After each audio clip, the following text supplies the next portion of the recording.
Hola, buenas tardes. En esta sección de la clase vamos a revisar cuáles son los cálculos que se encuentran relacionados con esta práctica número 2, que tiene que ver con la constante de equilibrio para el proceso de disolución del nitrato de potasio. Como ya revisamos en el previo, lo que nosotros vamos a determinar experimentalmente hablando es cómo varía la solubilidad como función de la temperatura. ¿Ok? Para eso, dentro de nuestro procedimiento experimental, nosotros vamos a pesar una cantidad determinada de nitrato de potasio, que en este caso corresponde a 4 gramos. Esta cantidad la vamos a disolver primero en un volumen de 3 mililitros y se va a... El objetivo es disolverlo y luego que a través del enfriamiento que va a tener el sistema, por el contacto que tiene con el medio ambiente, pues se cristalice. Digamos que lo más importante que nosotros tenemos que hacer durante la experimentación es estar al pendiente en cuanto aparece el primer cristal. ¿Ok? Entonces, cuando estamos en el laboratorio, a veces pues nos fijamos mucho en la parte superior de nuestro sistema, pero pues, los cristales pueden aparecer en cualquier sección del sistema, incluso en el fondo. ¿Ok? Entonces, una de las partes bien medulares para poder determinar la temperatura a la cual ocurre el proceso de cristalización, pues es estar observando detenidamente pues todo el sistema. ¿Ok? Algunas veces estos cristales pues aparecen así como agujas que son sumamente delgadas, incluso translúcidas, pues así cuando lo estamos mirando, entonces hay que tener detrás así como un fondo blanco para nosotros poder pues determinar bien, ¿no? Cuándo aparece el primero, porque a veces sucede que cuando toman la temperatura o el valor que registran en su bitácora, pues resulta que ya es una temperatura en la cual la formación de los cristales pues ya es muy evidente y no fue el primer cristal. De hecho, si ustedes en el video recuerdan, allá tienen una lupa. Y pues con esa lupa, pues lo que tratamos es de que pues ustedes puedan evidenciar el fenómeno lo más rápido posible, ¿no? Desde este punto de vista también es importante mencionar que sí es cierto que nosotros comenzamos disolviendo, ¿no? El soluto en el solvente, pero realmente lo que nosotros analizamos es cuando ocurre el proceso de cristalización, ¿ok? Entonces, eso es importante destacarlo porque pues luego como que nos quedamos con la idea de qué proceso estamos analizando, ¿ok? ¿Sí identificaron eso cuando estuvieron revisando el procedimiento experimental? Sí, ¿Sí? Ok, bueno. Entonces, luego lo que se va a hacer es repetir este procedimiento, pero en cada una de las nuevas corridas que vamos a hacer, se va a ir agregando 1 mililitro de agua. Es decir, cada vez vamos a tener una solución que esté menos saturada. Entonces, también la concentración que vamos a tener en la disolución, pues también va a ser función del número de mililitros que vayamos agregando. ¿Ok?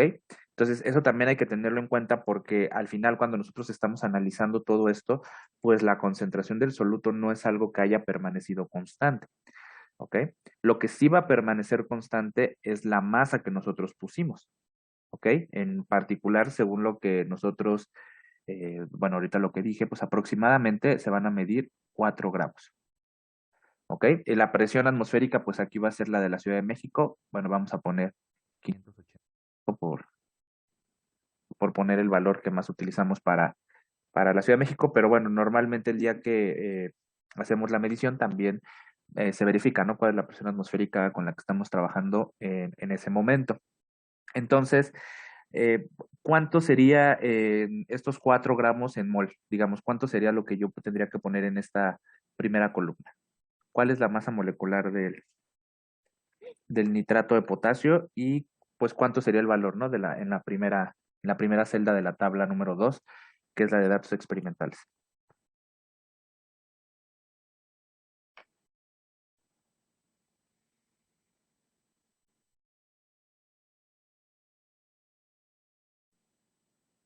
la masa molar es de 101.1 Ok, gramos. sobre Sí. mol. Ujú. Y eso conllevaría a que tengamos ¿cuántos mol? Digo, allá hay considerando 4.0, obviamente en los datos experimentales, pues bueno, puede haber una variación en las cifras, a lo mejor 4.01, ¿no? Allá habrá que recalcularlo, ¿no? Si hubiera una cantidad un poco diferente a esta, ¿no?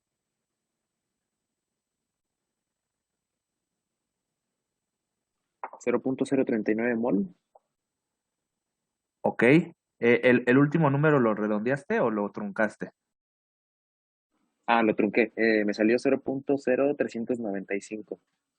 95. Ok, entonces allá nada más hay que tener cuidado, ¿no? Pues la sugerencia es mejor redondear a truncar, ¿no? Entonces, bueno, entonces esta cantidad yo la voy a disolver, acordamos en el primer momento, en 3 mililitros. Esos 3 mililitros, pues sí cuesta un poco de trabajo en este primer punto disolver los 4 gramos y por eso también nos aprovechamos de que podemos calentar y por eso en el procedimiento experimental dice que damos el sistema para fomentar, ¿no? Que la sal se solubilice en el disolvente que es el agua. Y entonces, una vez que nosotros ya hemos solubilizado, más o menos el baño lo ponemos como a entre 65 y 70 grados para la primera, para este primer instante, para que pueda disolverse con una rapidez, pues bueno, para que lo hagamos lo más rápido posible, ¿no? Entonces, una vez que nosotros hacemos eso, pues lo que hay que esperar ahora es que cristalice. Entonces, lo que nosotros vamos a tener en cuenta, pues es la temperatura, pero aquí voy a poner cristalización. Lo que les digo, ay, perdón. Aquí yo debería de poner cristalización.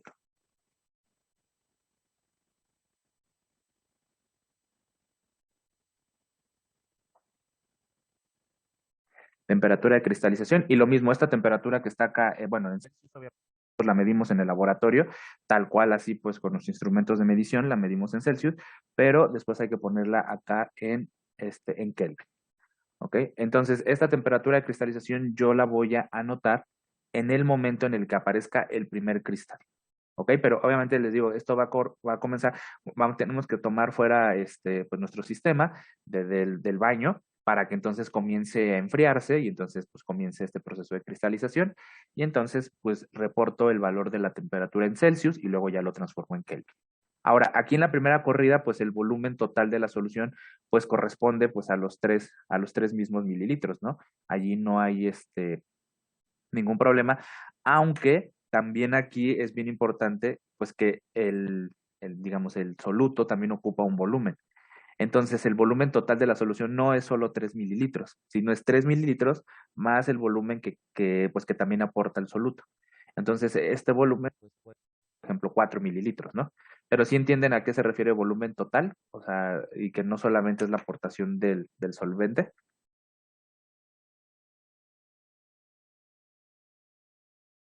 Sí, profe. ¿sí? Ok, porque luego ahí ponen 3 así nomás y ya, ¿no? De hecho, también ese volumen hay que medirlo con la probeta, ¿ok? Bueno, luego en la siguiente corrida, ¿cuánto tendría en cantidad de sustancia?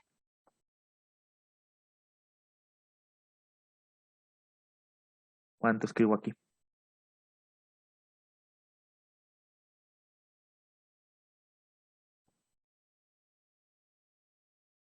Lo mismo. Lo mismo, ¿ok? Porque de acuerdo a nuestro protocolo, dice que nosotros no vamos a agregar más, ¿no? En algún punto dice que vamos a agregar más nitrato, No, se mantiene constante. Bueno, se, es el man- mismo. se mantiene constante. ¿A quién vamos a cambiar? Digamos que a quién vamos a agregar proporción paulatinamente, ¿a quién va a ser?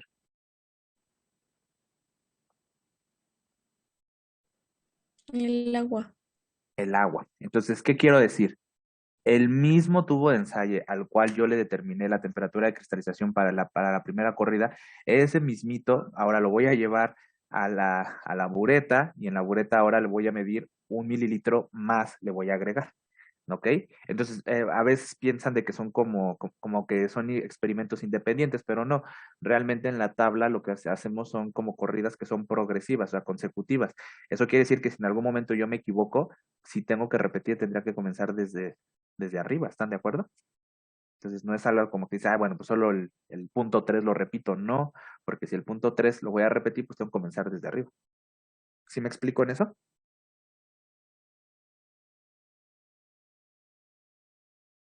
Sí, profe. Sí. Ok. Bueno. Ahora el volumen total de la solución pues serían los 3 mililitros que puse más este mililitro 4 más el volumen que ocupa el soluto. Y pues aquí los vamos a ir reportando ese volumen. Misma idea. Ahora que yo tengo este mililitro pues, adicional, pues otra vez voy y caliento. En este punto, pues sí cuesta todavía disolverlo, no tanto como en el primero, pero bueno, nos ayudamos con el calentamiento. Después, una vez de que ya nos cercioramos de que completamente está disuelto, pues entonces lo tomamos fuera el sistema del baño María y entonces vamos a esperar que enfríe y que comience a cristalizar.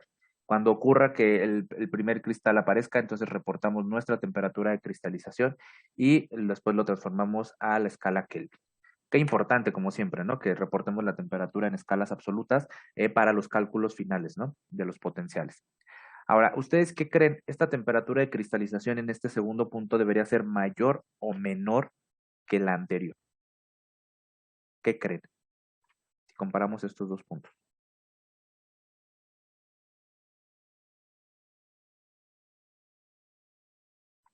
Esa también podría ser parte de nuestra hipótesis, ¿no? Que vamos a plantear. Cómo va a variar la temperatura de cristalización como función de la concentración. Bueno, aquí mencionar, ¿no? Que si yo aumento un mililitro en el sistema, lo que estoy haciendo es diluyendo, ¿no? Entonces, aunque la cantidad del soluto tiene la misma cantidad en mol, la concentración no es la misma que en la corrida 1. ¿Sí están de acuerdo en eso? Sí, profe. Sí, profe. ¿Sí? Entonces, aquí, ¿qué esperarían ustedes en la temperatura de cristalización? ¿Que aumentara o que disminuyera? Que disminuye. ¿Por qué? Porque al bajar la concentración, la temperatura disminuiría, ya que la solubilidad sería, no, la solubilidad sería mayor porque hay más contenido, así que la temperatura sería mayor, ¿no? Ahora, entonces la temperatura sería mayor. Ya ahí nos dijo las dos opciones. ¿Se da cuenta? Sí, sí, sí, me empecé a relacionar la de la solubilidad como por la ecuación. Ajá. Y si serían directamente proporcionales, Es decir, sería, si va disminuyendo la concentración, así la solubilidad sería menor la temperatura, o si es mayor la solubilidad, sería mayor la temperatura. ok, entonces esa podría ser nuestra hipótesis. ¿Está de acuerdo? Entonces ahora el punto es ir al laboratorio, hacer el experimento y ir viendo cómo va evolucionando la temperatura como función de este cambio en el volumen que tiene, es decir, cambiar la concentración, ¿no? De que tiene el soluto. Entonces ahí sería importante pues ver cómo va evolucionando el experimento, ¿ok? De entrada, pues uno sí esperaría que la temperatura disminuyera, ¿no? Pero pues al final de la historia hay que corroborarlo experimentalmente hablando. ¿Estamos de acuerdo en eso?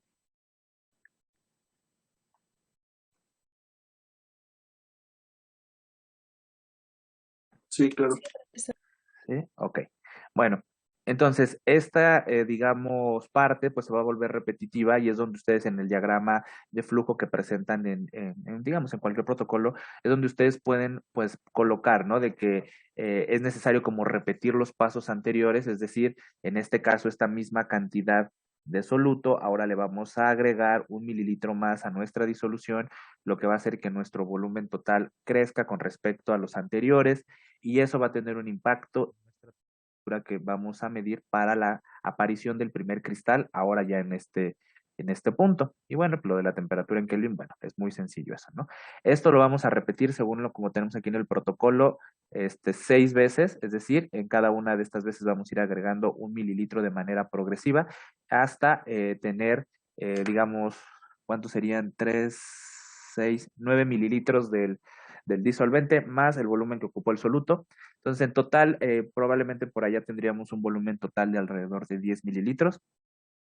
Ese volumen total, pues ya nos va a representar todas las corridas que vamos a tener. Cada una de estas aportaciones del solvente, pues va a traer consigo un cambio en la temperatura de cristalización que nosotros vamos a ir reportando en nuestra tabla de datos. ¿Ok? Entonces, queda claro cómo va el experimento y cómo nosotros vamos a ir tomando estos datos experimentales? Sí, profesor. ¿Sí?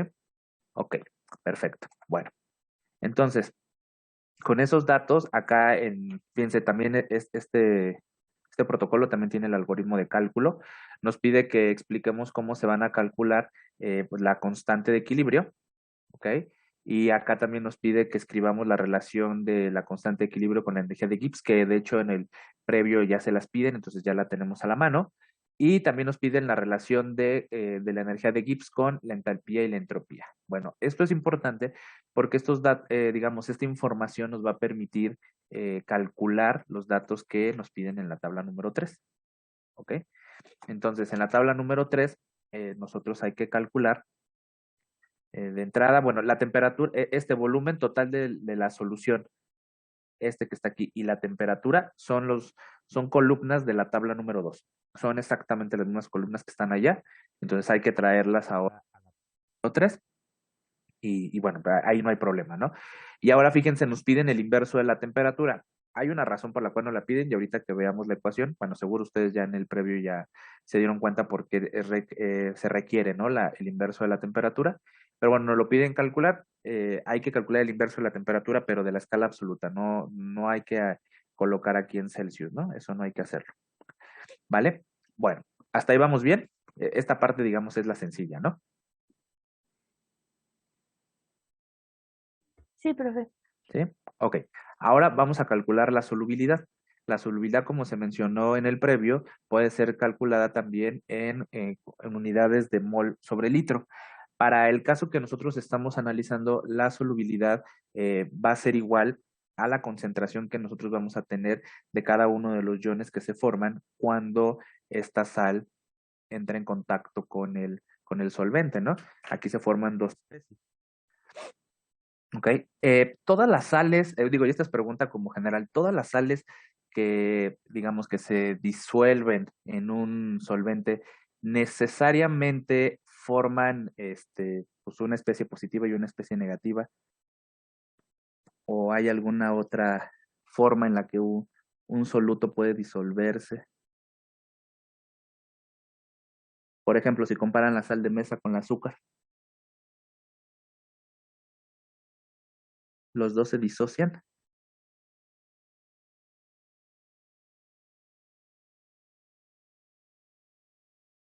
¿Los dos se disuelven? Bueno, primero, a ver, experimenta así, visualmente, así en mi vida cotidiana.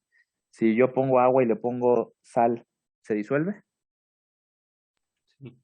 Sí, Si yo pongo ahora en otro recipiente agua y azúcar, ¿se disuelve? Sí. Sí, Sí. pero cuesta trabajo. Cuesta trabajo y por eso calentamos nuestro cafecito, ¿no? ¿Está de acuerdo? Sí, Ok, bueno. Ok, entonces tenemos en claro, ¿no? Que los dos solutos entran en contacto con el solvente, que vamos a poner que sea el mismo agua, se disuelve. Pero la forma en la que molecularmente hablando están es la misma. Es decir, ambos especies se disocian. el mm, azúcar, ¿no? ¿O sí? El azúcar no. Su compañera dice que el azúcar no. Entonces la sal sí. El cloruro de sodio. Ese sí. Sí. Sí. Ok. El cloruro de sodio es como un caso análogo al nitrato de potasio. ¿Están de acuerdo?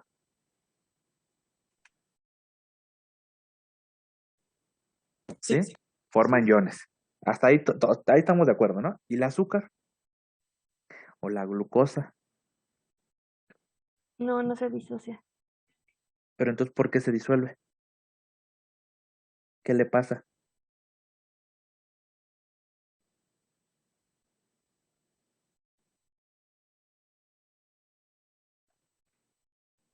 Porque a lo mejor alguien que no sabe de esto, si nos dicen el ejemplo del cloruro de sodio y el nitrato de potasio, pues los dos se disuelven y se disocian, pues entonces yo puedo irme con la idea que para que algo se disuelva se tiene que disociar.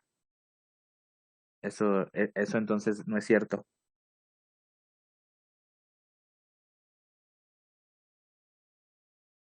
¿Qué le pasa entonces al azúcar?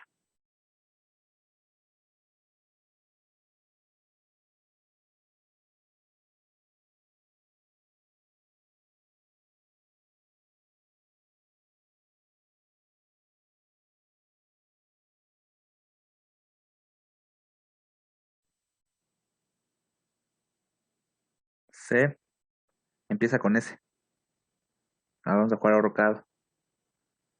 Se solvata. Se solvata. ¿Qué significa que se solvate? Que forma como fuerzas intermoleculares con el agua. Ajá. Ok, pero no se disocia. No. Ok. Entonces, eso es bien importante y bueno, esto lo vamos a retomar cuando lleguemos a la práctica número 6. Allá hablaremos de electrolitos y no electrolitos. Ok, entonces para que de una vez como que lo vayan teniendo en la cabeza, obviamente pues aquí el nitrato de potasio pues es un electrolito. Ok, y el no electrolito pues entonces en este caso sería la glucosa. Ok, bueno, eso lo traigo a colación porque a veces uno como que pierde de vista esto, ¿no? Porque pues pensamos de que todos los sólidos que se disuelven en un soluto pues se comportan de la misma manera. La realidad es que no, e incluso vamos a práctica dependerá también de la naturaleza del electrolito que estemos analizando, en cuántas especies puede disociarse o si no puede disociarse y entonces se solvata, ¿vale? Pero entonces para que lo tengan en la cabeza. ¿Estamos de acuerdo en eso? Sí, profe. Sí, profe.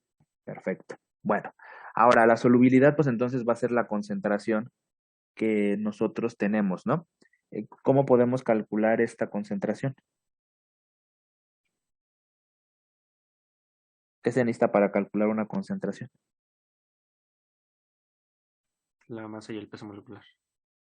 La masa y el peso molecular, ok, eso para cumplir con el primer requerimiento del numerador y en el denominador, El volumen en litros. el volumen en litros, ¿no? Ok, entonces en este caso, este mol, ¿a quién está asociado?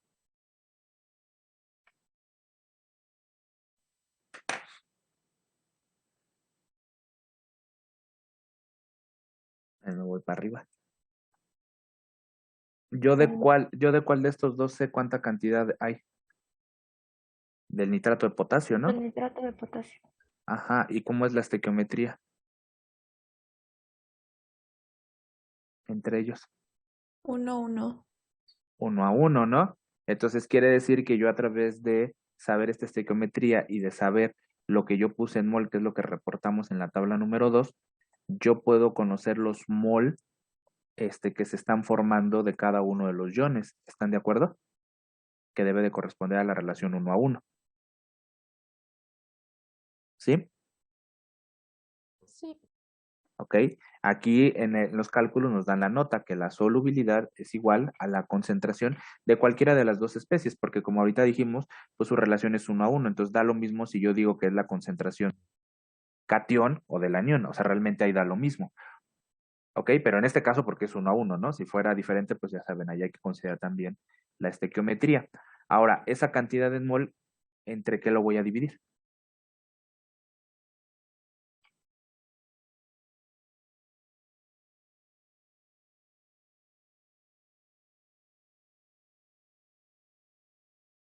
Para que me dé solubilidad. ¿Qué necesito hacer? Entre el volumen. Entre el volumen, pero el volumen total, ¿no? El total, el que está acá en la primera columna. No el volumen que fuimos agregando en mililitros, porque como les comenté, pues hay una diferencia, ¿no? Porque el soluto también tiene su propio volumen. Porque si solo consideramos el del solvente, pues estaríamos diciendo que no aporta nada el soluto. ¿Ok? Entonces, por eso es importante esta columna que está aquí en la tabla 3 y acotar ahí, ¿no? Que es el volumen total. ¿Sale? Entonces ya con eso podemos calcular la solubilidad. No hay problema. ¿Sí? Sí. Sale. Ahora, la constante de solubilidad, ¿cómo la calcularemos? Que es la constante del equilibrio. Si la reacción que estamos analizando es la que ahorita vimos, ¿no? Del lado de los reactivos está pues el nitrato de potasio, del lado de los productos están los iones.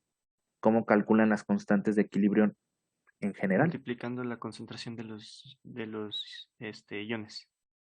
De los productos, que en este caso son iones, ¿de acuerdo? Entre Entre los reactivos, pero Su los concentración. reactivos no se tomarían en cuenta, ¿no? ¿por qué? Porque uno es un sólido y el otro es agua. ¿Ok? Entonces, la constante de solubilidad quedaría expresada como la multiplicación de la concentración únicamente de los dos productos. Y como la concentración de cada producto es igual a S, entonces esta constante sería igual a S al cuadrado. ¿Sí están de acuerdo? Que S es la columna anterior. ¿Sí?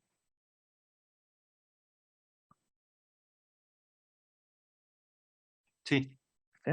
Entonces, es como, digamos, el equivalente a escribir concentración de productos entre la concentración de los reactivos, pero como bien dijeron, pues es un sólido puro, pues 1, y pues solamente queda un producto. Ok, ahora, a este valor de la constante de equilibrio, pues yo le voy a tomar el logaritmo. ¿Por qué le voy a tomar el logaritmo? Bueno, porque el modelo lineal que ahorita vamos a ver, pues conlleva, ¿no? Que tomemos el logaritmo. ¿Ok? El objetivo de esto es que nosotros también calculemos pues la energía de Gibbs y calculemos la entropía para cada evento. Ok, ahorita platicamos cómo vamos a calcular estas columnas, denme chance, pero de entrada ahorita con que lleguemos al ritmo de la constante de solubilidad, bueno, ya con eso ya avanzamos bastante. ¿Ok? ¿Qué ecuaciones nosotros tenemos? Porque ahora tenemos que ir pues al modelo, ¿no? ¿Qué ecuaciones vamos a relacionar? ¿Cuáles son las dos? Porque sí las pusieron ahí en el previo. A ver, ¿cuál sería la primera ecuación que yo voy a relacionar?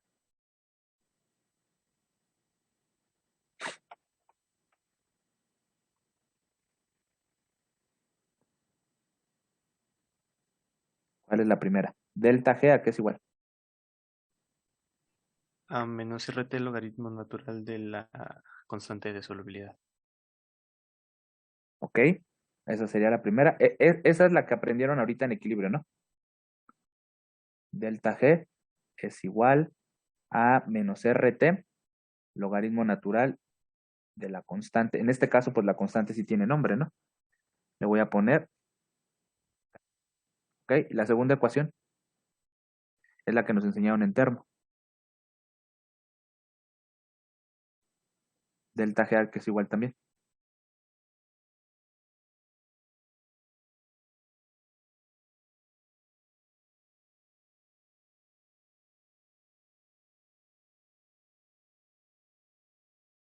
¿Qué les enseñaron en termo?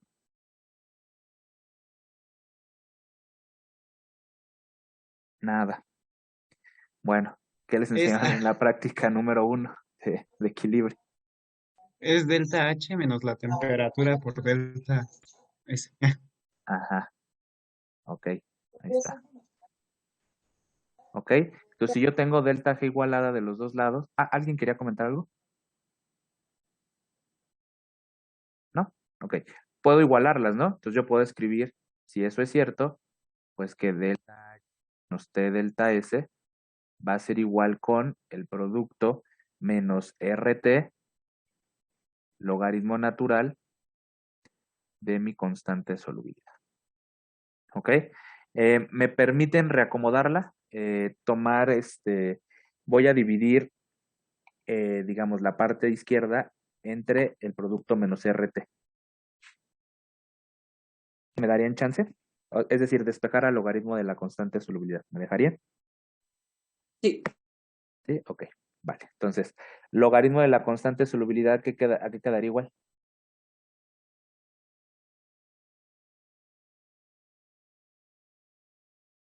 El primer término, ¿qué le va a pasar? ¿Se va a hacer positivo o negativo? Negativo. Negativo. Entonces, ¿cómo va a quedar? Menos delta H entre RT. ¿Y el segundo? Más delta S entre Ajá, R. de acuerdo. ¿Ok? Ahora lo que yo necesito hacer es una forma lineal, porque lo que pues a mí me gusta es hacer ecuaciones de líneas rectas. Entonces vamos a reacomodar la expresión de arriba. A ver, déjenme ponerla ahora en esta forma. A ver, me dicen si puedo. A ver, entonces acá me quedaría logaritmo natural de la constante de solubilidad va a ser igual a menos delta H entre R por 1 entre T. Y a esto le voy a sumar más delta SR. Ahora sí, aquí ya es evidente, ¿no? ¿Quién es, bueno, cómo está la forma de la línea recta? Pues, bueno, esta debe ser una R, esperen. Ahí está, ¿ok? Entonces, ¿quién es la variable independiente en nuestro experimento? ¿A quién nosotros estamos moviendo? T. Bueno, aunque en este caso sería 1 entre T. Ajá, es la temperatura, pero bueno, la forma que tiene nuestra línea recta, pues aquí deberíamos de graficar el inverso de la temperatura. Esta es la X. ¿Quién es la Y? ¿Quién es la variable respuesta? El logaritmo natural de KS. El logaritmo natural de KS. Entonces esta debería ser la variable respuesta. Por tanto, ¿quién es la pendiente en este caso? Menos delta H entre R. Menos delta H entre R, ¿ok? ¿Y quién es la ordenada al origen? Delta S entre R. Delta S entre R. ¿Ok? Pues ahora sí, Y es igual a MX más B. Y ya se cumple. Bien, ahora, si ustedes comparan contra el modelo que tuvimos para la práctica número 1 de potenciales termodinámicos, allá, ¿quién era la pendiente en ese caso? En el de allá. Cuando únicamente graficamos la ecuación, la 2, ¿no? Allá graficamos la ecuación 1. Era la pendiente. Delta S. ¿Quién? Delta S. Delta S. Muy bien, la entropía. ¿Y quién era la ordenada al origen? La entalpía. La entalpía. Fíjense cómo ahora en el modelo estas propiedades están en la posición opuesta, pero además ahora están divididas entre la constante universal de los gases. Por una parte, la entalpía ahora forma parte de la pendiente, pero está multiplicada por -1 entre R, mientras que la entropía ahora es la ordenada al origen, pero está dividida entre R. ¿Ok? Entonces, de ahí que en nuestra tabla lo que nosotros vamos a tener como X va a ser esta columna. A ver, voy a ponerlo en otro color, en rojo. Ahí está. Entonces, en rojo sería la X, va a ser esta columna, y mi Y va a ser esta columna. Con dos columnas, yo voy a hacer el gráfico que me están pidiendo, que aquí dice, ¿no? Elaborar el gráfico en la parte de abajo. Dice elaborar el gráfico logaritmo de K contra inverso de la temperatura. Ahí está. ¿Ok? Entonces, hasta ahí no hay duda, ¿o sí? Yo sí tengo una duda. Para Dígame. sacar por ejemplo, delta H, bueno, pues ahí está dividiendo entre R. Para sacarlo, pues ya bien, tendríamos que multiplicarlo por R, o así lo dejaríamos. No, sí tendrían que multiplicarlo. Ahora, ¿cómo saber eso, no? Lo que tenemos que hacer es un gráfico, ¿no? Entonces, ahorita me regreso a esta parte, ahorita que veamos lo del gráfico. ¿Le parece bien? Sí. ¿Sí? Ok. Entonces, en el gráfico vamos a tener, ya dijimos que acá 1 entre T. ¿Qué unidades tiene 1 entre T? O T a la -1, como le quieran poner. Kelvin a la -1 o 1 entre Kelvin. O 1 entre Kelvin. Y. Es logaritmo natural, entonces creo que es adimensional. Es adimensional. Logaritmo de la constante solubilidad. Adimensional. Muy bien. Ahora, ¿cuántos casos podemos tener? Me voy otra vez a mi tablita que les enseñé la vez pasada. ¿Cuántos casos posibles de combinaciones podríamos tener?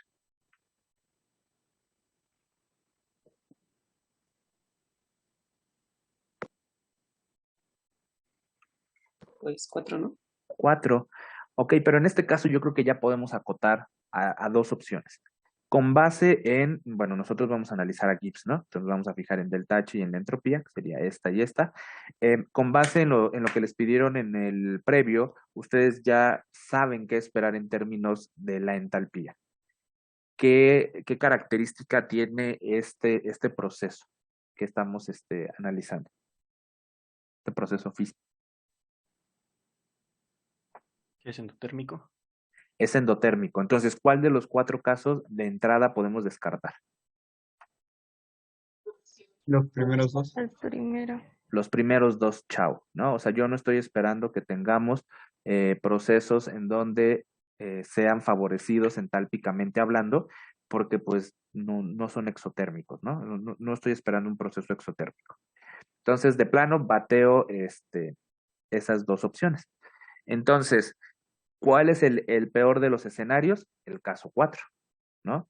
El caso 4 sería que además de que nosotros tengamos una entalpía positiva, que pues lo que seguramente vamos a obtener, pues que venga acompañado de una aportación entrópica que sea negativa. Y que si esta aportación entrópica es negativa, pues entonces querremos decir que además de que el proceso no es favorecido entálpicamente, tampoco sería favorecido entrópicamente y por lo tanto eso siempre será catalogado como no espontáneo. Esa puede ser una de las opciones, ¿ok? Pero esa es la que queremos. ¿Nosotros queremos eso? No. No, ¿verdad? Pero bueno, pues en el caso 3, pues ya sabemos que vamos a ir con esta desventaja, que la entalpía no nos está ayudando.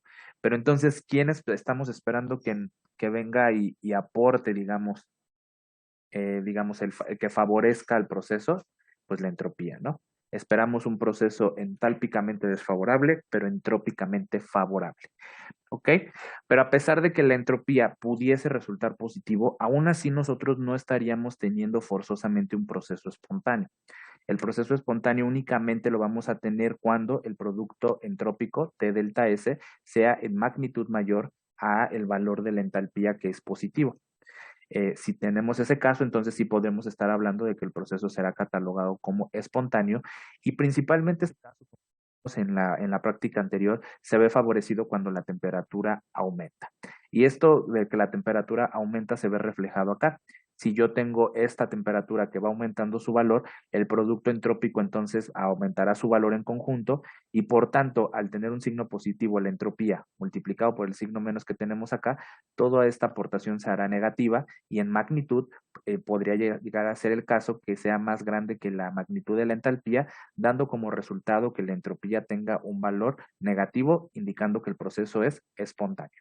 Entonces, eso es lo que nosotros querremos, ¿no? Porque si nos pasa el de arriba, que aunque la entropía sea positiva, pero en magnitud no es más grande el término entrópico que la entalpía, pues entonces el proceso va a ser no espontáneo.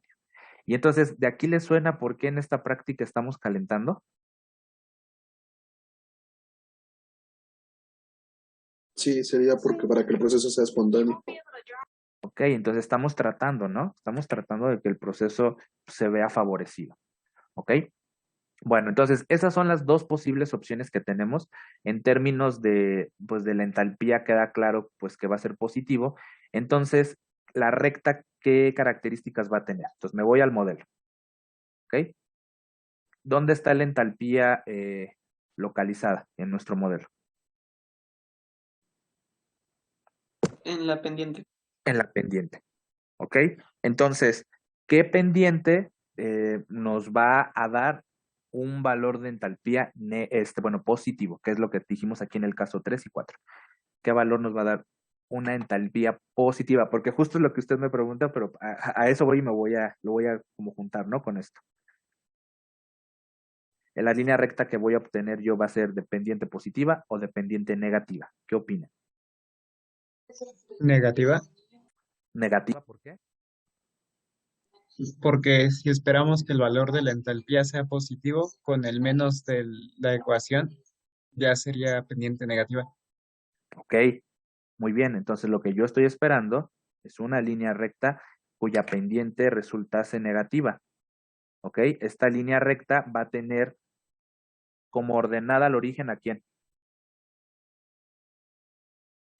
A la entropía entre R. A la entropía entre R. Muy bien. Y ahora sí, a la pendiente, ¿quién va a ser igual?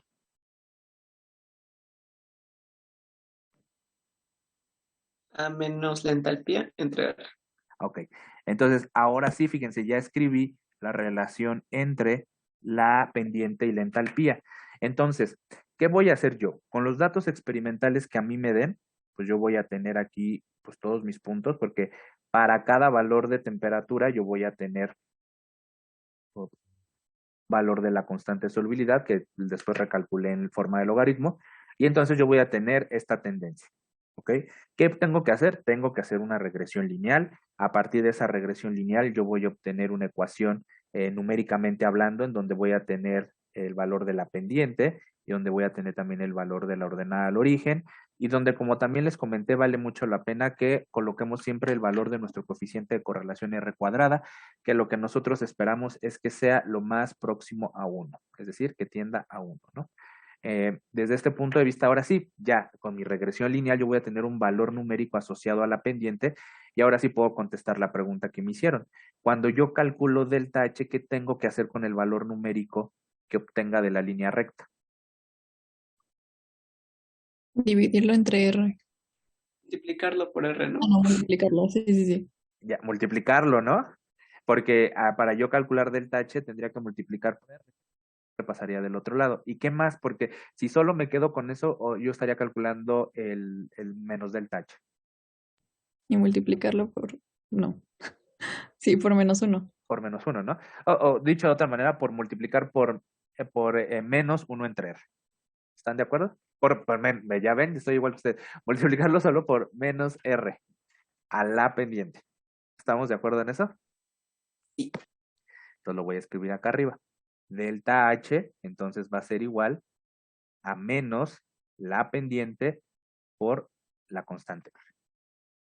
Y la entropía, entonces, esto va a ser igual a B. Entonces, la entropía, ¿a quién va a ser igual? B por R. B por R. ¿Estamos de acuerdo? Sí. ¿Sí? Ahora, ¿qué unidades tiene esta pendiente?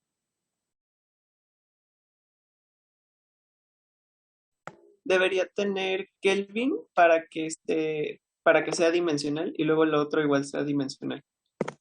Ok, entonces las unidades de la pendiente, ¿cómo normalmente las calculamos? Bueno, ¿cómo ustedes calculan la pendiente en general? O sea, cuando les enseñaron por primera vez el concepto de pendiente. Las unidades de Y sobre X. Exactamente, entonces delta Y entre delta X. Entonces, desde este punto de vista, ¿qué unidades tiene Y?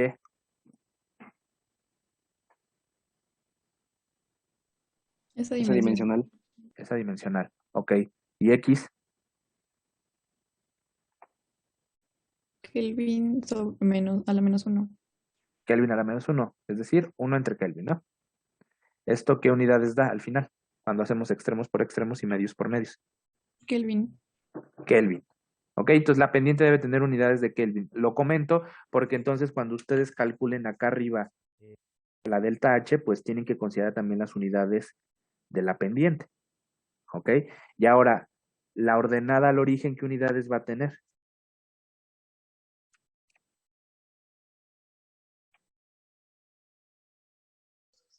Esa dimensional, ¿no?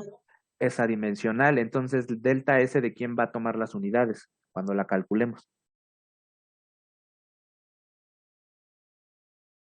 De la constante R. De la constante R. Entonces, la entropía debe de tener unidades de la constante R. En cambio, la entalpía debe tener las unidades que surjan del producto de las unidades de la pendiente y de R. ¿Ok? ¿Sí estamos de acuerdo?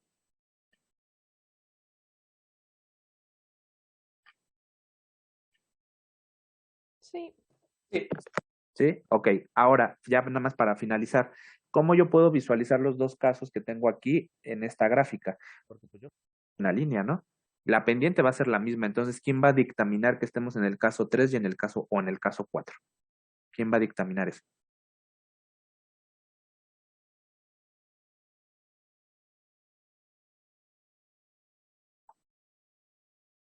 La entropía.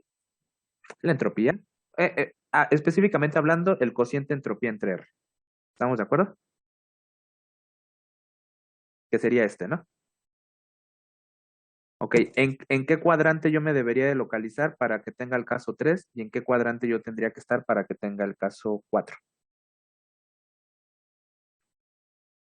¿En qué cuadrante del plano cartesiano, no?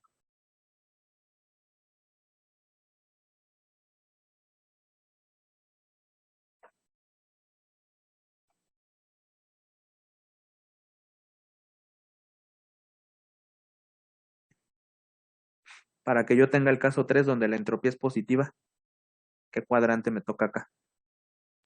Cuadrante 1, ¿no? Cuadrante 1. ¿Ok? Y para el caso 4, donde la entropía es negativa. En el cuarto. En el cuarto. Entonces, dependiendo en qué cuadrante estemos, pues es que yo voy a tener el caso 3 o el caso 4. Pero no importa en qué cuadrante estemos, la pendiente, ¿qué signo debe tener? Positivo. No, Negativo. Negativo. negativo. Ok, entonces vamos a tener o una línea recta de pendiente negativa en el primer cuadrante para el tercer caso, o una línea recta de pendiente negativa en el cuarto cuadrante para el cuarto caso. ¿Sí están de acuerdo en eso? Sí. ¿Sí? Ok, bueno. ¿Hasta ahí alguna duda con esto? No. ¿No? Ok, bueno. Ahora, en el protocolo también viene acá, ya saben, la sección de análisis de resultados, que nosotros, ¿cómo la llamamos?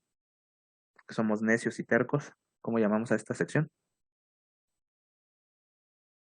Cuestionario. Cuestionario.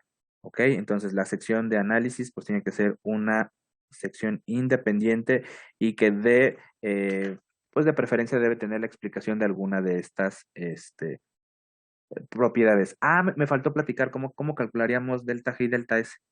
Perdón, me regreso, bueno, pero hablando de esto, ¿no? Tenemos que platicar de lo que en la tabla 3 dice. ¿Cómo calcularían la delta G y la delta S? A ver, si ustedes ya calcularon delta H,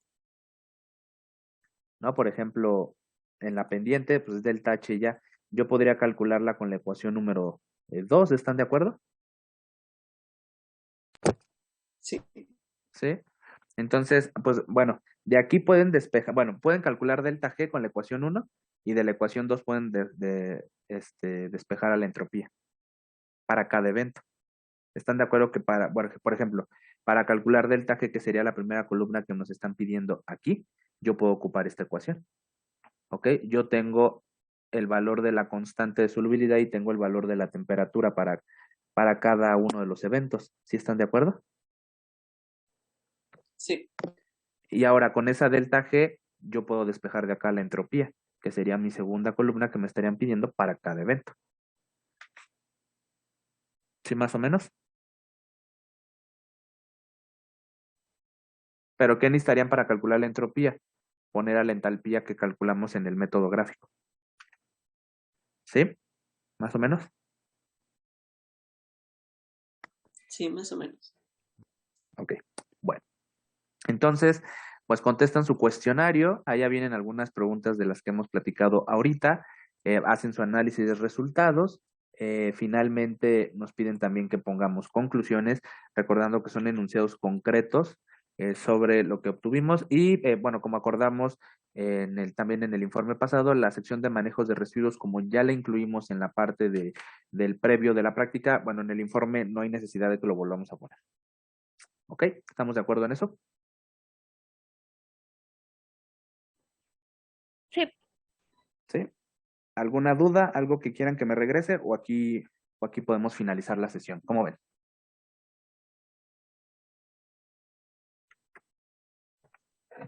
Bueno, yo ya no tengo dudas. ¿Ok? ¿El resto de la audiencia? Ninguna No, duda. ¿No? ¿Nadie tiene duda? Profesor, entonces el cuestionario y el análisis de resultados lo consideramos en una sola sección, por así decirlo, ¿no? No, en secciones diferentes, por favor. El cuestionario que sea contestar aquí sí o no. Mira, por ejemplo, ¿no? Aquí dice, ¿es el valor de delta S consistente con el esperado para esta reacción? Pues aquí tú puedes contestar sí o no, y se acabó, ¿no? En el cuestionario creo que está diseñado para también que ustedes contesten muy concretamente, pero en el análisis donde yo quiero que ustedes pues profundicen un poco en la relación que hay entre las propiedades que se hayan calculado. Específicamente en este caso, pues lo que se calculó está en la tabla número 3. Entonces de aquí tiene que venir el análisis de las propiedades que ustedes consideren importantes, ¿no? Yo no quiero que todos hagan exactamente lo mismo, yo quiero saber qué ustedes consideran que es importante en cada uno de los protocolos. ¿Vale? Ok, sí, ya quedamos claro. Perfecto. Bueno, pues entonces acá terminamos esta sesión. Pues les agradezco mucho su presencia y pues nos miramos el próximo viernes. Gracias, profe. Que tenga un fin de Gracias. semana. profesor, Gracias. una duda. Ah, dígame. La próxima semana habría quiz ¿O todavía no? La próxima semana. Sí, porque entregan el informe 2, ¿verdad? Sí. Sí, la próxima semana tendríamos quiz en el medio de las presentaciones. O sea, iríamos primero presentación del informe 2, que sería este. Nos vamos al quiz de la práctica 1 y de la práctica 2 y regresamos para la presentación del previo 3. Ok, muchas gracias. De nada.